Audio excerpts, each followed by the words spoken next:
there, thanks for joining us. Today I'm here with Brian, and Brian, I have an important question for you. Right now, gas prices, they're just going up and up, and obviously none of us can do anything about that. You know, we need gas for our vehicles, so we just have to get it no matter the price. And I'm curious, because I know you would know, do you have any fuel saving tips? Is there any way that, you know, we can treat our car that would help us save a little bit on our gas mileage? Yeah, absolutely. By and large, the thing that the time that you're driving, any vehicle, truck, car, whatever, that uses the most fuel is accelerating. Makes sense.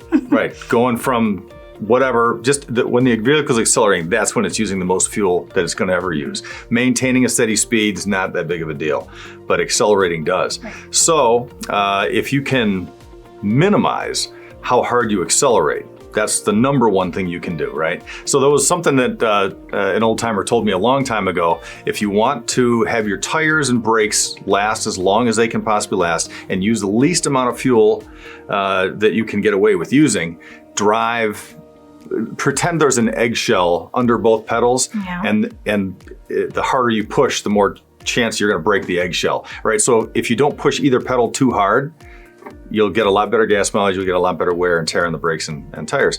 So don't accelerate too hard. That's the big thing, right? So when you accelerate hard, you're using a ton of fuel. You told me that one before. I love that. That egg thing has popped into my head before, for sure. It works. It's a good analogy. It's a good way to think about it. So that's a big one, right? So don't accelerate harder than you have to.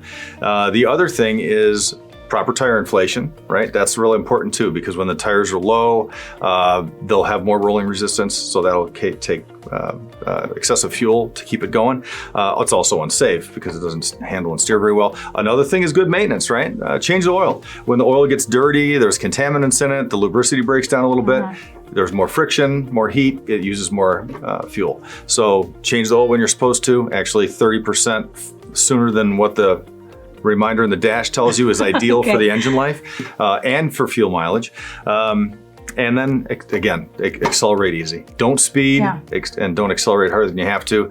Big difference. Really easy things, honestly. I mean, the acceleration, you have really everything to do with that. You choose that. Full control. Getting your oil changed, if you said it was 30% less than the number up in That's the ideal number. Yeah. What if they go from 100% oil life down to zero? Don't wait till it gets to zero, because by the time you actually get in, you're going to be below zero, right? Yeah. And when it gets to zero, it's always too long anyway. As far as ideal engine wear type scenario, right? So if you look at it from 100%, and when it hits 30%, that's when you want to get the oil changed. It really costs almost nothing in the life of the vehicle if you do that, and the engine will just last forever if you do it. And you'll get better fuel mileage.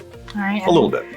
That leads me really to our famous saying here, and I think you can always read my mind. What is it? An ounce of prevention is worth a pound of cure. Absolutely. And it obviously applies to your gas mileage as well. And obviously, I know I want to make sure that I don't have to put as much gas in my car, especially with these prices. So thank you for joining us today. We hope this was helpful. Keep those little tips in mind. And if you do have any service needs, make sure you're getting in contact with Weber Automotive. Just give them a call. They'll set you up with an appointment. Explore the website. There's a lot of really quality information, more than just what we talked about today. So make sure you're checking out those other videos, and we'll see you back here next time. Thank you. Thanks, Alicia.